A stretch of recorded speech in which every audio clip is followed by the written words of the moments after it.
Welcome back to Life Without Secrets. Today's guest, Diane Shelton, is a business strategist and founder of Passion Breakthrough. And while her expertise is rooted in helping entrepreneurs scale their businesses, the lesson she shares applies to us all. This year, we want you to be breaking free from overwhelm and creating systems that work for you. So, Diane is here to help us all just do just that. Whether you're looking to make a big change, find balance in your life, or simply get unstuck, Diane's actionable strategies and inspiring story will leave you feeling empowered. So let's go ahead and dive in. Diane, welcome to the show. Thank you so much for having me. Yeah, I'm super excited to have you on here and dive into your story and all of the things that you've learned along the way. You've really had a fascinating journey from growing up in the Philippines and then working in Fortune 500 companies and then building your own business. So, I would love for you to start by just sharing a bit about your story and what inspired you to land where you are now. Yeah, I would love to. So let's start with the kind of the beginning of it all when I came here from the Philippines, right? My mom met my stepdad from Yahoo Singles and they fell in love and then we moved here. So really it feels like a fairy tale, but at the same time, this was like 22 years ago. So I was a teenager at the time and we didn't have Facebook or social media. So in my teenage brain, it felt like the world was ending. And it's just like, Yeah. oh my gosh, like my whole life is about to change. But again, like it's just that going through the leap of faith and going through the fire of just like leaving things behind to move forward, to move Hmm. on with the next chapter. So Yeah. just packing my life in two big boxes from what I've known for 16 years was super scary. Wow. So Yeah. that's what happened there. And it feels like that's really what helped me to be okay with change as I moved and progressed. And then my career, I also did the same thing. I went from being in my IT consulting, got my degrees, I got my computer science, my MBA, and then to quote unquote throw it all away so that I can start my own business. And I am really enjoying it. It was a scary thing that I decided for myself, but I Yeah. don't regret it at all.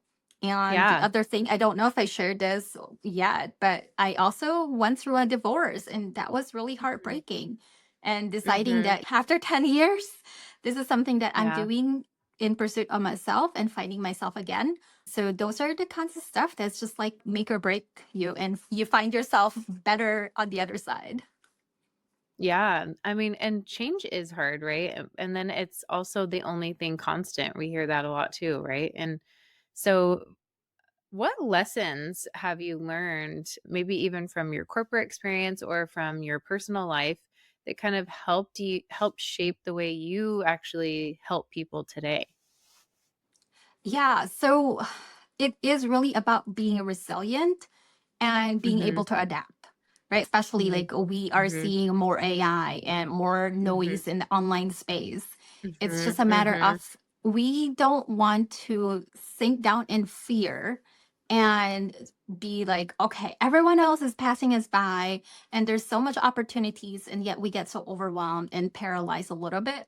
So we need to really face fear and just punch it a little bit and just Yeah. push through because it's about pushing through instead of going around it. That's really going to help make a big difference, and that's what had happened for me through all the different changes in my life. Yeah, you moved through it even though you were scared or even though you had negative emotions about it or maybe some negative feelings or thoughts. You still went through that and at the end you found a lesson on the other side. Exactly. Yeah.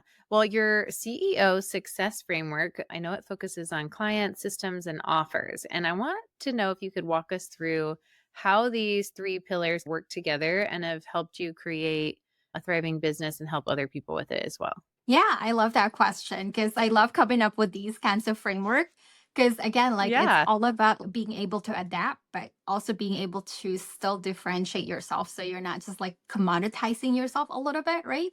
So finding yourself through the midst of it all and helping others. So for me, being the CEO, especially if you're a business owner or if you're in a corporate setting to stand up for yourself and own Hmm. your role.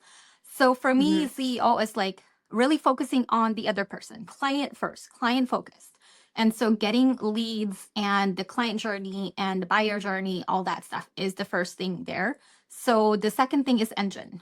So engine in a sense that it's not the big scary automation funnel, all the big tech stuff. That's my background. I love having that as part of the process. But if you do not have the process in place, it's going to be all manual work. You're going to just be in the weeds of it all. You're not able to step into your visionary role and have fun, which is do what lights you up. And if these are the things that's holding you back, you need to make sure that you are really taking away that more overwhelming stuff. So that's the second part of it. And then the third part is offers, because if you're a business owner or if you're looking to make money, you need to have that clear for yourself in terms of what's the strategy, like the business strategy in terms of offer in the online space, especially to again differentiate yourself, making sure that the CEO role and how you serve your clients is the way that you are presenting it and the offer, and having that clear that your audience is able to then have you be the expert that is producing those right offers. Yeah, and just for those listening that maybe are like, I don't own my own business or something like that, I feel like this is also relatable. You can totally think of this in a total different framework. Work. Being a mom, for instance, right? This actually works in your business for your kids, right? If you run it that way, right? It's your client would be your kids. The engine would be like the processes of your home. And what do we all want to do? We want to take away overwhelm in our home too. I know I do, right? These are things that like not just apply to business, but I just want to remind people that what you're saying, I think is very applicable to so many areas in our life. And then what's the offer and the strategy? What do we want our kids to actually do? And how do we get them to Exactly. do it, right? So I just want to apply this to or broaden the scope here of like how this fits into so many things that why I think it is so cool that you have this really simple but great strategy.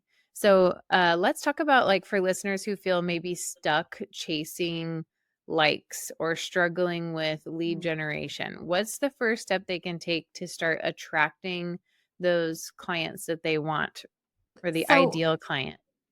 so this is a double-edged sword, right? Because again, Okay. like we don't want to have a chase energy. Kind of going back to your Yeah. example, I love that analogy about kids. The more you ask Yeah. them to eat their vegetable, the more you tell them to Uh-huh. do something, it's just okay, it's a It's so fight of a true. life. It's so true. So it's just a Yes. matter of having that energy that make people want to be around you. And Mhm. so the more that you embody what you want to model after your kids are going to start to pay attention to be like, "Oh, like my mom is so Mm. healthy and I want to be like her when I grow up." It's the same for the Yeah. business. It's like you show your clients what's possible, and your dream clients are always there watching you. You're not there. We're not here to create a business where we're just creating followers and vanity metrics and likes. We're here to actually Mhm. make an impact. So your ideal clients might not be liking your post, but they are there. They're watching you in the sidelines, and that's totally okay. You'll just get a messenger note that's just like, how can we work together? What's the next step? And it's just one of those things that's just so magical, knowing that people are paying attention. And that's the Yeah. same with kids. It's like they might not be telling you good job all day long, but they are paying attention. So be mindful of what you're doing, what you're saying around them. Yeah, I love that you mentioned energy too, because you said we're talking about doing something healthy and your kids mimicking you. What do they think healthy looks like, right? Because if healthy to them looks like rules and a lack of or negativity or no energy or miserable, then they might not want to copy you and be quote unquote healthy, right? But if healthy looks like I have more energy, mom's more fun. Like maybe we eat this, but the most of the time we're eating these healthy foods and I feel energized and I feel positive. Like I'm going to want to follow her a lot more, right? And I think that's the same thing you're saying with clients is what energy are you giving off into the world, right? That is going to be attractive to the person that you want to work with. Exactly. And it's more fun for you too, because you're doing exactly what you want. Yeah. And I think it's really common, and I've found myself in this as well, for people. entrepreneurs or whoever to start something, they start their business because they want more freedom in their life. They want to be more flexible with their time. But at the end of the day, they end up just more overwhelmed. Have you seen that a lot? I have. Yep. I have a lot of experience in it, and it does, it feels very overwhelming. You're, like, playing all these different roles in your business or in your family or what have you, and what advice would you give for building a business that supports more of a freedom-based lifestyle without so much burnout and overwhelm? Yeah. So again, like systems, processes, having people around you to support you, right? Because again, like one of the things I tell my clients all the time is that we are such powerful beings that we can do anything, but we're not supposed to do everything, right? Like you Mhm. have to balance the priorities in terms of where do you want to focus your, again, we're talking energy. Where do you want to focus your energy? You can help all these people, you can have all these leads coming at you. But if you think about it, like we can talk about like specific tactics of, okay, follow Yeah. these hashtags. But if you get like 100 people in the DMs, can you actually support that? Do you actually have the time, and are you committed enough to follow up with them in the DMs? And do you want to spend your whole day just messaging people, finding who is your ideal client in Mm, your yeah. messenger and all those things? Like that is not a healthy balance of life.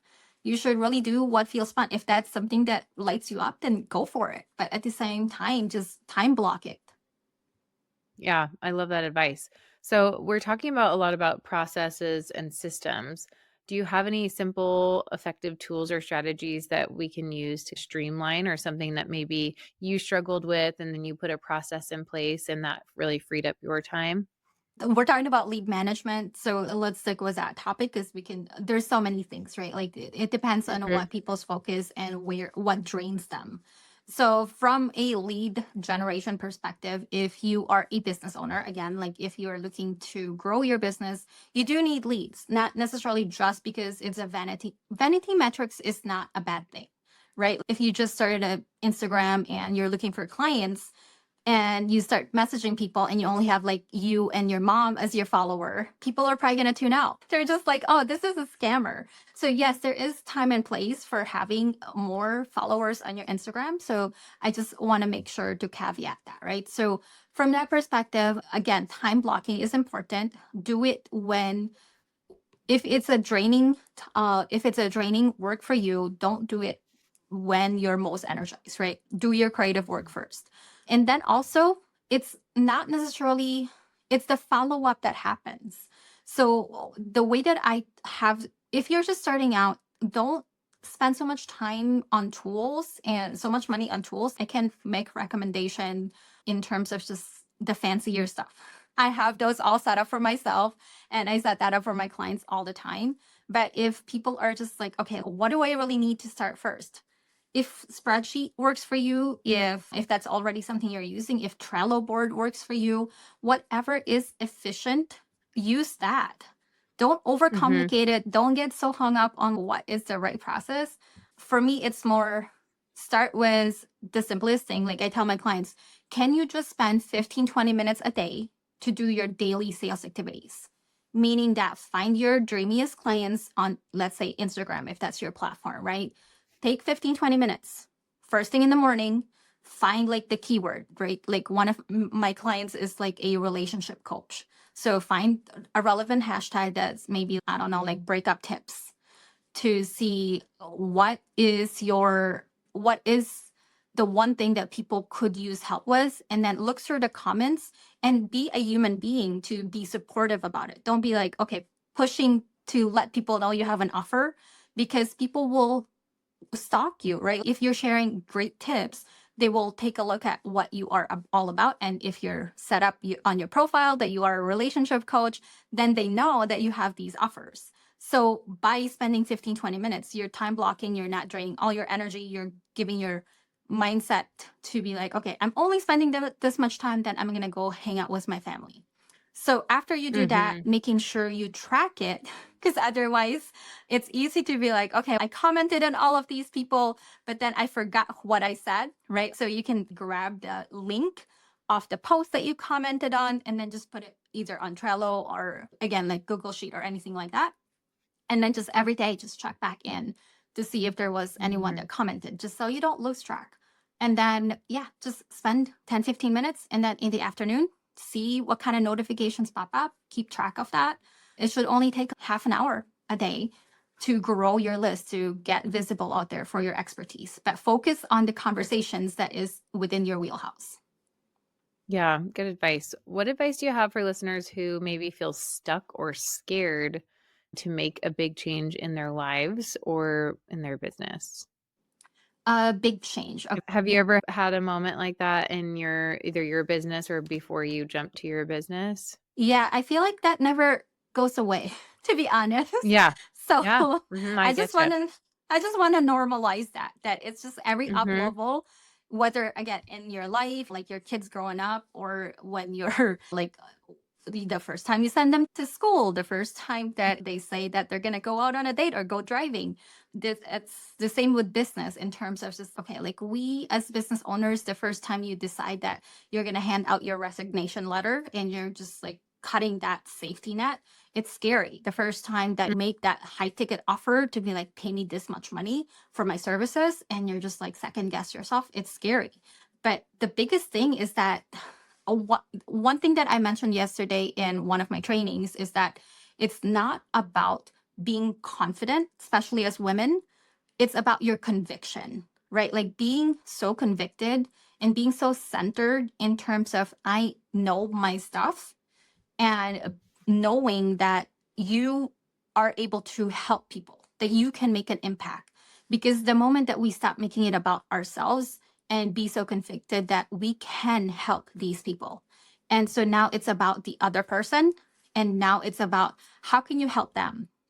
So it's mhm. because again, we are heart-led entrepreneurs, right? Like we want to make an Yeah. impact, we want to support other people. So as long as you come from that lens of wanting to help and support others, it's going to make it easier to make the right decisions, whether that's just like going all in on your business, because then you see the possibilities and the opportunities, and it feels a little less scary.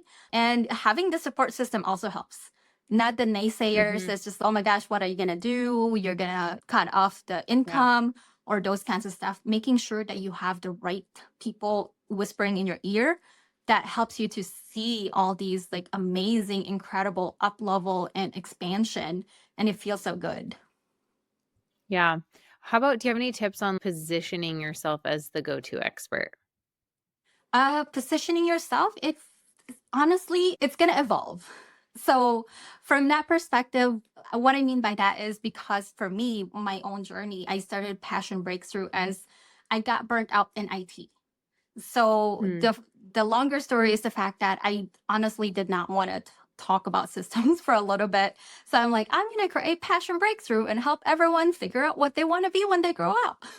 And apparently, adults don't know what they want when they grow up. So it was something that, it's still something I'm passionate about. It's so good to just do what you love. But at the same time, because of my expertise, people still kept coming to me for the systems and strategy piece of it. So if you're feeling burnt out, then that's fine. Go with what feels good, knowing that what your vision, your end goal is, which is again helping your ideal clients. And then from there, be willing to adjust and be willing to feel in that, okay, I'm ready now. I'm ready to talk about like Mhm. my expertise, because I'm sure people know about the three circles. This like what I love, what I'm good at, what people would pay me for, three interleaving circles.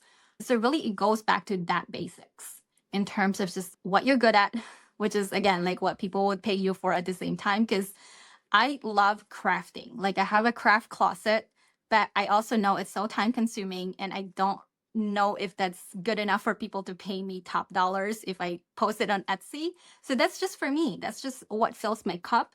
And I probably would never offer my art because it's just stick figures. Yeah, I mean that's a really good point that I think people struggle with because there's passions that we have, right? What you're talking about. And oh, I really love crafting, but does this actually get me does that actually fit for raising a family or paying my bills or whatever? So how do you know the difference and which direction to go when you're trying to figure out like what you're passionate about? Yeah, so it's such a great question. It's like the ultimate like business life question. Right? So it, it's so what I realize in my progression in my business is the fact that focus on the highest level of yourself and your ideal client. What I mean by that is that when I first started, there was this trend where there's low ticket offers. I wanted to serve a lot of people. So I created like multiple different offers, which is great. You can help people that way. At the same time, if you have the time capacity and also the ad money, then you can pursue it that way because then you can reach a lot of money at lower cost. But you are not calling, those are people that may not be quite ready to go all in either. So the better way that I've noticed again for myself and my experience is that call them at the highest capacity that they can, right? Offer the biggest package, let's say. So with if you want to help people with their diet, then maybe you want to help people with their lifestyle change. That includes diet, that includes the workout and hold them accountable, let's say one on one or something like that. Or if you are, again, a relationship coach, then maybe it's like a group program that has support and community aspect and the training so that they can actually get the transformation. Again, we don't want to Mhm. just give them like little samples. We want to give them something that will actually help them with the end goal.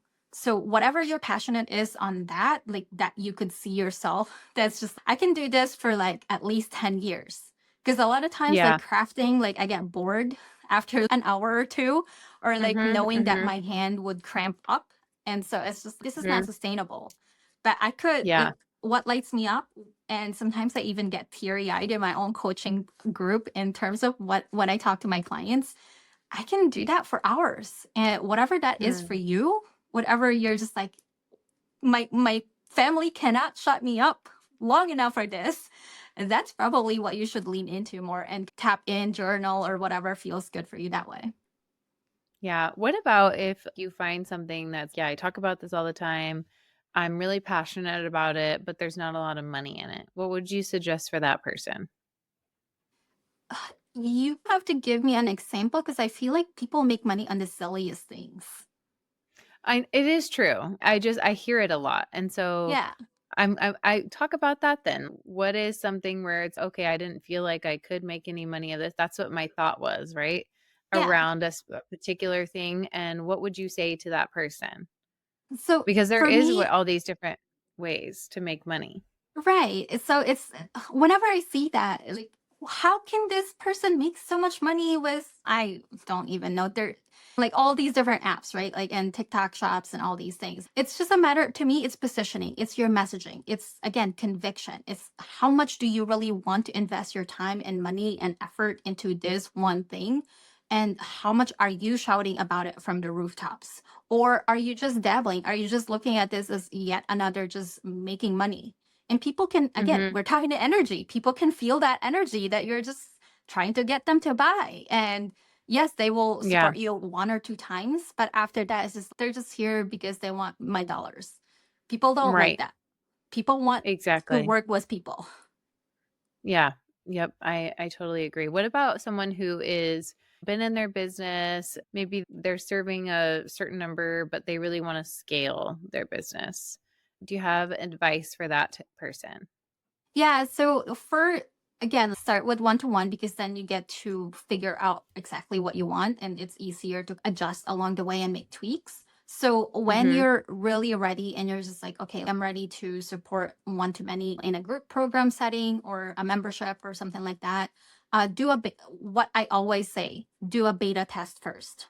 Right. See in your close group of people, maybe your one-on-one clients or your closest followers that you talk with on a regular basis, see if you can give them a no-brainer offer to be like, oh my gosh, I want to work with you because I know you and I have been chatting with for a while and I have this ground zero opportunity, and they get to help you to craft that offer So it's a win-win situation because you already know them, they already know how you work, and also they will be more likely to give you feedback along the way and testimonials. So definitely start with a beta program, and then from there you can then again adjust, tweak, make progress along the way, and then Mhm. you can grow from there and then reinvest the money. Don't do a free offer, right? In terms of just, oh, I'm going to offer this for free in exchange for your testimonial. Make sure you charge for that because people come into spaces with different energy if it's free. Mhm. I wanna know, what are some things that you do that make you feel like you are thriving in life and business? Like, outside of your business itself, what do you do to keep your energy up? And what are your secrets to showing up to your business and thriving? It's the little things. So just having conversations like these actually light me up. I'm just like, I can talk about these things for hours. So knowing that I'm in flow is one thing for me. The other thing is that I take a lot. So one thing, everyone has a different definition of freedom-based business or freedom-based Mhm, lifestyle. So knowing mhm, that what that means for me is being able to travel when I want and be able to go. I love food and the beach. And mhm, so now it's mhm. getting cold in Minnesota. I'm just like, okay, I need the beach. And so I have travel plans over the holidays and Oh, just being fun. able to do that. And just like whenever there's a speaking opportunities and being able to go and get paid to travel, and also Mhm. hang out with my family. I'm getting ready actually for my family for the holidays again, and just all those little things that just add up to enjoy the moments in life. And just Yeah, like I hung out with my family like Monday, and just literally my business still works for me. I still get sales, I still get leads because again, we talked about engine, we talked about process. When your business works for you, you can literally just take off, and that's how I've built it and that's how it feels good for me. It might not be for everybody, right? So it's just a matter of knowing what works for you, and that's what works for me. Journal about it if yeah, that works, but I really love the way that I've built my business around my life now.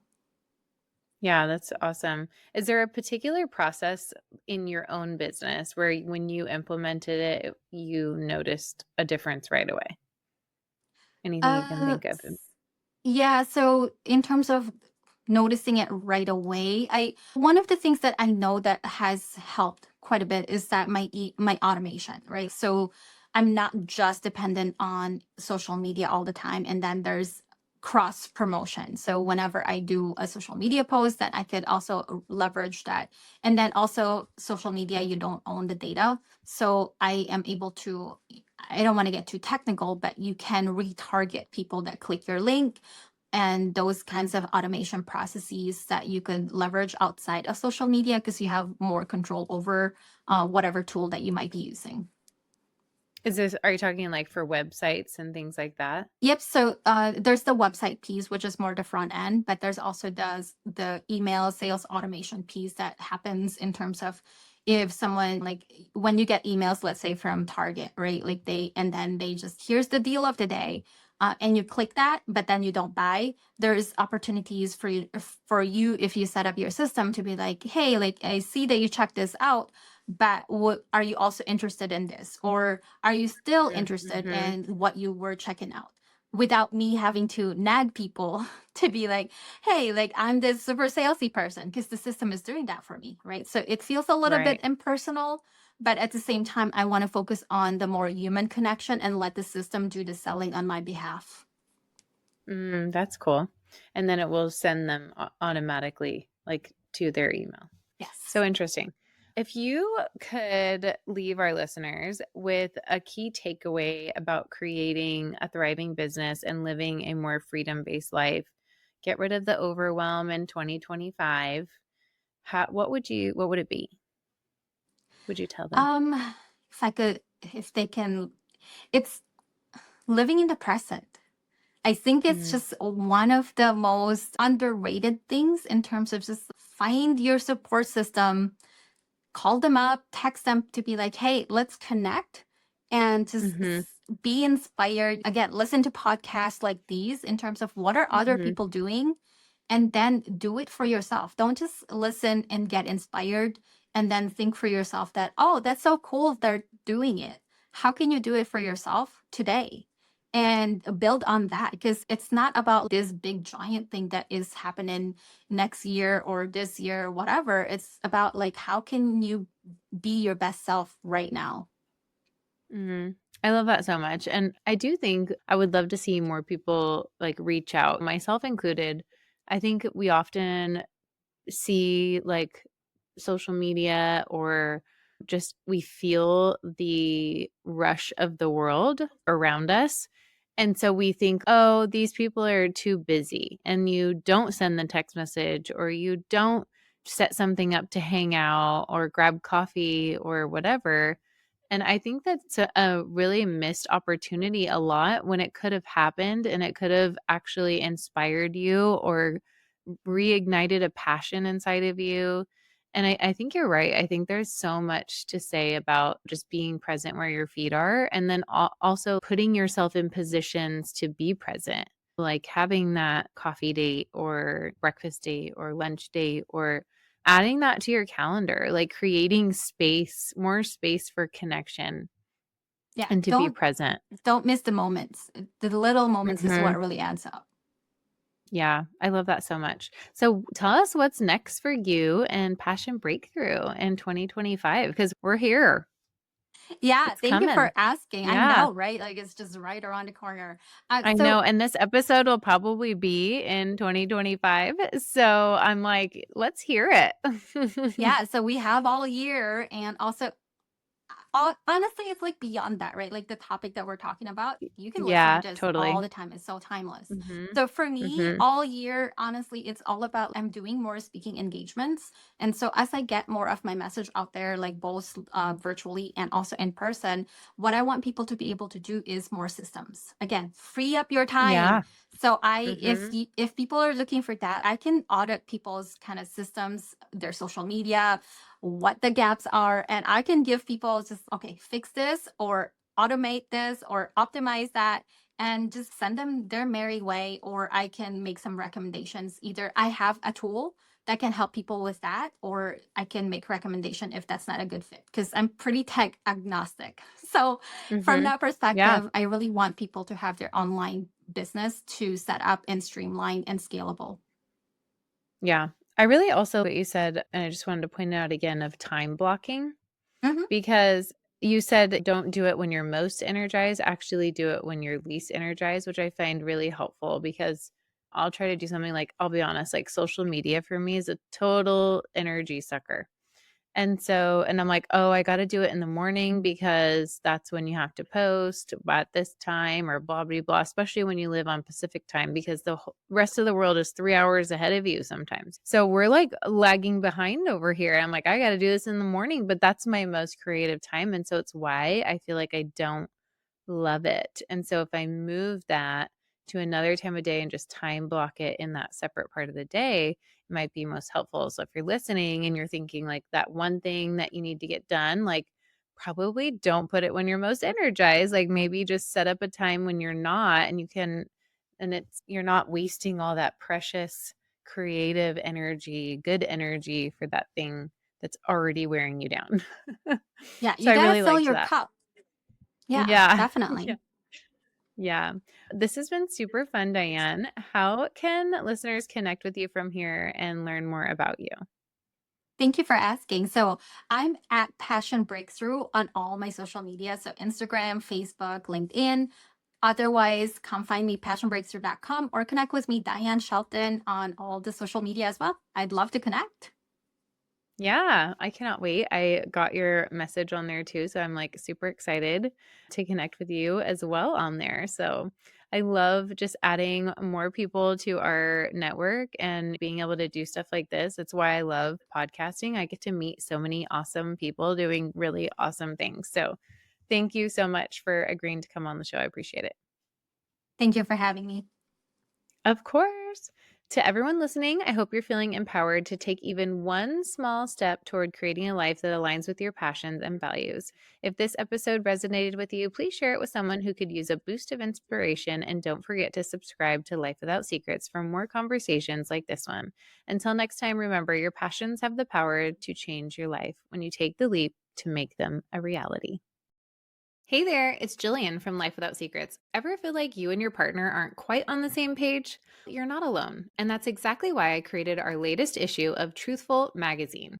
It's packed with insights and stories about bridging that gap and finding a deeper connection. We're diving into real conversations about needs, feelings, and how honest dialogue can rekindle that closeness that you've been missing. Why not explore this together? Go grab your free copy right now at lifewithoutsecrets.com and turn those pages into shared moments.